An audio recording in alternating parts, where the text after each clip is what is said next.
Pakistan international airlines আর Jinnah airlines, তো ওনারা যদি এই ক্লিয়ারেন্সড হয়ে যায় এবং ওনারা যদি আমাদেরকে একটা ওনারা যদি আসতে চায় এখানে, যদি ওনাদের জিএসএ থাকে। ঢাকা করাচি সরাসরি ফ্লাইট। উড়াল দিন এক অবিশ্বাস্য যাত্রায় তৈরি হয়ে যান। ঢাকা ও করাচির মধ্যে সরাসরি আকাশপথের সংযোগ শীঘ্রই শুরু হতে যাচ্ছে এবং এটি পুরোপুরি আকাশপথের একটি নতুন বিপ্লব। এখন আর 10.5 ঘন্টার ট্রানজিট পয়েন্টে বসে থাকতে হবে না। সরাসরি ফ্লাইট চালু হলে সময় এবং খরচ দুটি কমবে। আর এই উড়াল শুরু হতে চলেছে পাকিস্তানের ফ্লাই জিন্নাহ বিমানের মাধ্যমে।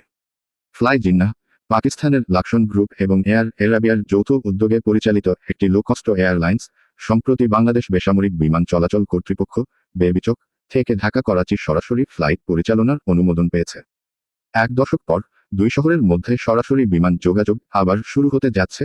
আর এটি শুধুমাত্র ব্যবসা নয়, কূটনৈতিক সম্পর্কের ক্ষেত্রেও এক নতুন অধ্যায় শুরু করবে। পাকিস্তান জানিয়েছে তারা বাংলাদেশ কৃষিজাত পণ্য, শিক্ষা, পর্যটন এবং সিরামিক খাতে বিনিয়োগ করতে আগ্রহী। 2023 সালে পাকিস্তান বাংলাদেশ $65 কোটি পণ্য রপ্তানি করেছে, যার মধ্যে 79% ছিল রপ্তানিমুখী শিল্পের কাঁচামাল, সুতা, কাপড় এবং প্রস্তুত চামড়া।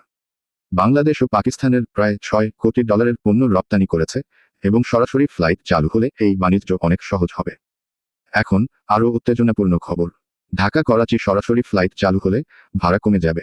আগে ট্রানজিট পয়েন্টে 8-12 ঘন্টা সময় ব্যয় করতে হতো, তবে সরাসরি ফ্লাইটের মাধ্যমে সময় এবং ভাড়া দুটোই কমে যাবে।